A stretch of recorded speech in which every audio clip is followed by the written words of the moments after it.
Hi kids, this is Pastor Raabe. Well, it is almost spring, and what that means for many of us is that we start to think about gardening. Not only buying plants at the local nursery and putting them in the ground, but growing things from seeds. So I was thinking about this reading that we're going to be hearing on Sunday, and it made me think of seeds.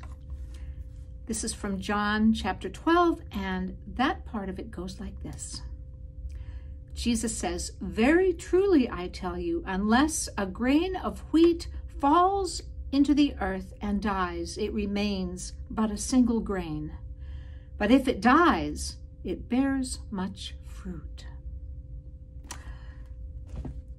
So thinking about seeds, before we get back to that reading, I got very excited yesterday. I went to my local hardware store and I bought all these seeds. Do you think I overdid it? I might have. Listen to the sound they make. There's so many in there. But I'm excited about growing things from seeds. So why are we thinking about that in light of the reading that we just heard? Because seeds don't grow unless we plant them. I guess that kind of goes without saying. So why doesn't a seed grow if we just put it in water?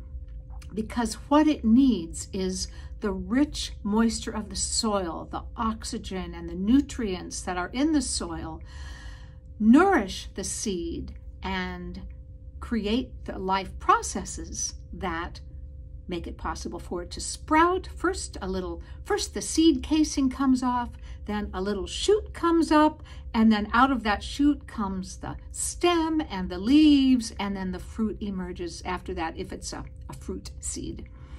So this is really what Jesus is telling us, that unless we die, we don't have the eternal life that he gives us. So when people die, they are buried in the ground, right? And so that's kind of like a seed being planted, and we receive the rich nourishment of the gift of eternal life that we have from Jesus, from Jesus's own death and resurrection, and from that, our new life will grow and sprout. So it's kind of an interesting thing to think about as things are starting to come up out of the ground. We see little crocuses and daffodils, and the cherry trees and plum trees are starting to blossom. So be aware of all those wonderful life processes around you and think of how we have our life now, but also our eternal life in all those same life processes that God gives us. Well, thanks for talking with me today, and I look forward to seeing you next week. God bless you all.